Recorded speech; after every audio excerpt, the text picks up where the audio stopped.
Na minha perspectiva, eu penso que a desburocratização dos processos deveria partir efetivamente do Ministério da Educação, recorrendo de facto a plataformas que pudessem centralizar a informação e cruzar essa informação entre ministérios. Tenho plena noção que isto é um processo bastante complexo e, assim sendo, o ideal é as escolas encontrarem de facto soluções ou as melhores soluções para o seu contexto. Atualmente existe um conjunto de plataformas que podem ajudar as escolas a facilitar ou desburocratizar esses processos e têm que de facto ver e analisar muito bem, porque aquilo que é importante é as escolas recorrerem a soluções que sejam funcionais e que diminuam menos tempo de trabalho. Portanto, é importante fazer o levantamento de que dados são necessários responder a essas várias entidades, perceber como é que nós vamos fazer a recolha desses dados e, por sua vez, perceber como é que vai ser feita a sua distribuição em termos de escola. Portanto, as escolas deveriam ter, talvez, aquilo que acontece muitas vezes nas empresas, uma gestão documental organizada, que é de extrema importância, e percebermos quais é que são os fluxos de informação e depois esses fluxos de informação vão ter que tratamentos, que fim, que finalidade. E muitas vezes nós sabemos que é dando resposta a várias entidades, nomeadamente determinadas informações que nos pedem do Ministério. Portanto, o que é que eu vou recolher e onde é que vou recolher? Muitas escolas atualmente, como é óbvio, recorreram a soluções e a plataformas, e a questão da pandemia veio acelerar todo este processo, tiveram que decidir por uma plataforma. Muitas decidiram pela Microsoft, pela Google, mas, por exemplo, nós sabemos que algumas destas plataformas, estas plataformas disponibilizam a automatização de processos. E esta automatização de processos não é de facto utilizada. Por exemplo, no caso das escolas que utilizaram as ferramentas da Microsoft, poderiam utilizar, por exemplo, o Power Apps ou o Power Automate no sentido de automatizar tarefas. Por outro lado, também poderiam explorar o Power BI para a visualização, tratamento de dados, recolha, monitorização, enfim. Há um conjunto aqui de plataformas que seriam importante poderem utilizar.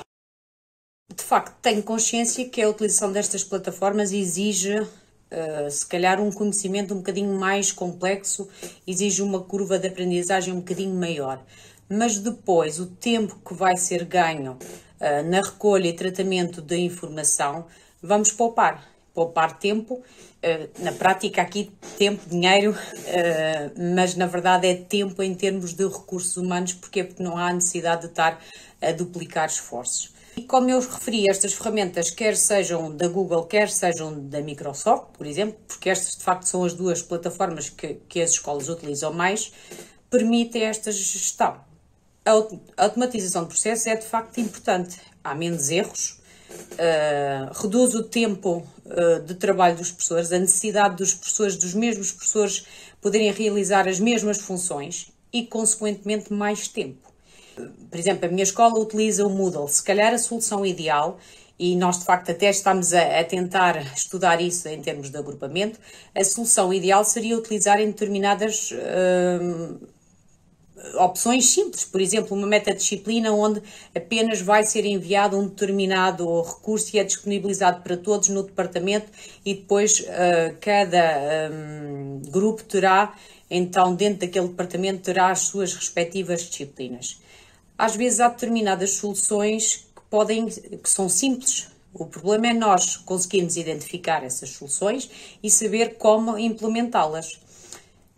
Por outro lado, também é importante perceber que as escolas têm, neste caso, por exemplo, na minha escola, nós temos de facto um quadro de professores já com alguma idade. As pessoas precisam de tempo para aprender, precisam de formação, e é importante que se faça isso mesmo. Ou seja, quando se vai mudar processos, procedimentos, é importante que os professores sejam preparados para que isso aconteça.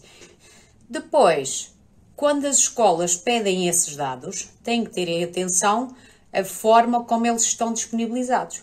Portanto, se a escola vai pedir alguns dados que depois passa do professor, diretor de turma, para a direção, etc, etc, e depois esses dados são recolhidos de diferentes formas, se calhar, quando nós estamos a pedir estes dados ou pensar na recolha desses dados já deveríamos pensar nesta automatização. E este exercício às vezes não é feito porque também as circunstâncias não são possíveis e acabam por ser mais difíceis, e nós precisamos de dados para amanhã, e então acabam por encontrarmos sempre soluções que vão dando respostas assim no imediato. Mas tudo isto leva tempo. Ou seja, talvez seria importante, por exemplo, no âmbito do 54, com a recolha de informação relativa às medidas de suporte à aprendizagem e à inclusão, importa perceber talvez que dados queremos, que dados é que são necessários enviar para as respectivas entidades. Fazer esse levantamento, essa análise de forma detalhada, criar um formulário, uma base de dados, onde tudo fosse enviado. Muitas vezes são criados documentos, uma folha de cálculo ou um documento qualquer, que depois é preenchido pelo professor, enviado para o DT, depois enviado para a direção da escola, que por sua vez faz o respectivo tratamento. Ora, neste processo podem-se perder dados. E depois exige, de facto, um tempo. E este tempo que aqui está poderia ser utilizado para outras funções. A automatização dos processos vai poupar muito tempo em termos de escola. Atualmente, de facto, é importante perceber que as plataformas permitem uma organização com diferentes níveis de acessos, com diferentes permissões, conforme os professores da escola. Portanto, se eu sou diretor de turma, tenho que ter um determinado nível de acesso. Se eu sou coordenador de departamento, terei outro nível de acesso. Portanto, temos que organizar a informação em termos de escola, conforme as minhas permissões e as minhas necessidades. Por outro lado, no meu caso, eu sou uma grande defensora do trabalho colaborativo. A todos os níveis numa escola é importante que isto aconteça, a colaboração entre os professores. É importante para desburocratizar de facto os processos, para que os professores possam focar naquilo que é essencial. Se eu puder colaborar com outros colegas no sentido de fazer um trabalho mais célere, resolver um problema de uma forma mais rápida, ótimo. Porquê? Porque eu depois vou poder focar naquilo que é essencial, que é de facto os meus alunos. Menos burocracia, na minha perspectiva, permite-nos mais tempo para planificar, para colaborar entre os professores, mais tempo para desenvolver um trabalho de projeto que eu gosto muito e de facto, permite que os alunos possam aprender e desenvolver competências de uma forma mais articulada e contextualizada. E eu acho que é isto que nós queremos. Portanto, é importante termos tempo de qualidade com os alunos, focados neles e não nos papéis que temos que preencher. E sabemos que muitas vezes esta é uma preocupação constante e acabamos por estar preocupados com aquilo que eu tenho que preencher e depois o tempo que eu podia disponibilizar a tentar planificar uma atividade, um projeto, acaba por não ter o mesmo tempo que eu vou ter porque tenho que preencher este ou aquele papel e se calhar repetidamente. Portanto, desburocratizar de facto é essencial na minha opinião.